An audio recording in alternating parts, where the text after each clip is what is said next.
Cerita rumah tangga. Jadi ibu rumah tangga itu berat.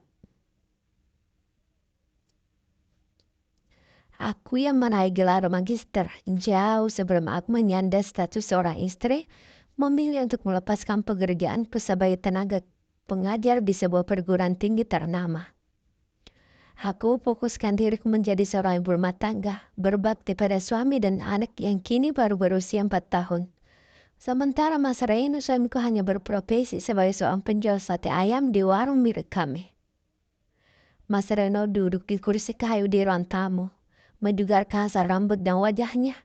Raut wajahnya menyiratkan banyak beban yang tengah ditanggung oleh suamiku itu. Sementara di hadapannya di atas meja berhamburan uang pecahan 10 ribuan, 5 ribu, 2 ribu, 1.000 dan sisanya uang receh. "Kenapa mas?"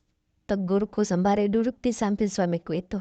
Dia menghela napas panjang, menatapku lekat-lekat. "Pendapatan menurun karena adanya saingan yang baru buka warung sate ayam. Kambing dan sapi membuat pendapatan kita semakin menurun. Padahal dalam waktu dekat kita mesti bayar uang sewa warung," keluh suamiku. "Insya Allah kita bisa lewati ini mas.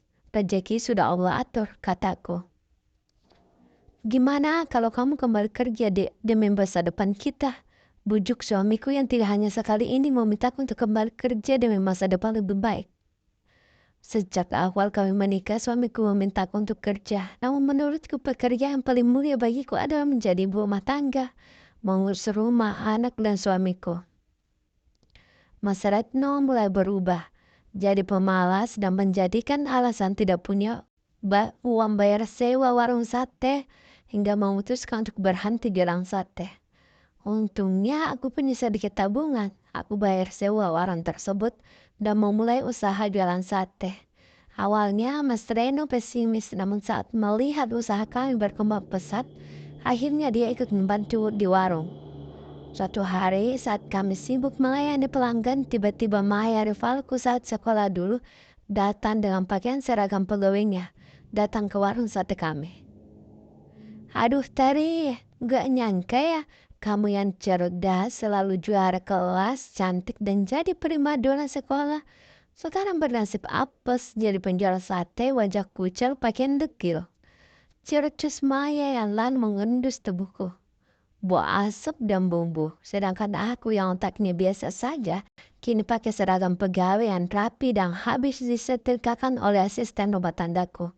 Wangi dan jelas kerjanya nggak berat, macam kamu, cerocos Maya lagi. "Kesini mau pesan makan atau enggak?" kataku mengalihkan pembicaraannya. "Enggak, bukan levelku," saat perempuan bertubuh sintal itu. Ekor mataku menangkap sosok Mas Reno yang menatap kepergian Maya hingga tidak nampak dari pandangan kami. "Tari, kamu nggak malu dihina seperti tadi? Kamu bisa kerja. Dava, anak kita bisa diasuh oleh babysitter, dan usaha ini bisa aku jalankan," kata Mas Reno. Namun aku tetap pada pendirianku, tidak ingin kerja dan fokus menjadi ibu rumah tangga.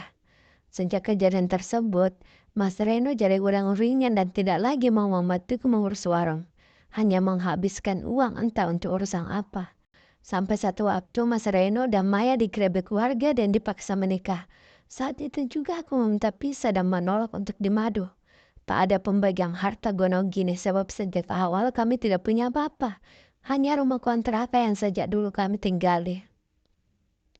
Lepas dari Mas Reno, aku pun memulai hidup baru bersama Dava. Menjadi orang tua tunggal bagi Dava. Kerja keras mencari nafkah serta mandiri Dava menjadi anak yang soleh. Dan usaha sate milikku maju pesat.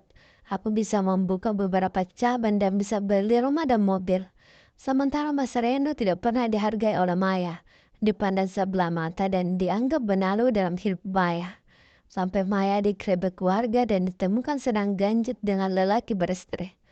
Maya meninggal dalam keadaan ganjit, sementara Mas Reno semakin terpuruk, bahkan mengalami gangguan jiwa sebab hidup tidak pernah berjalan sempurna seperti yang dia inginkan selama ini.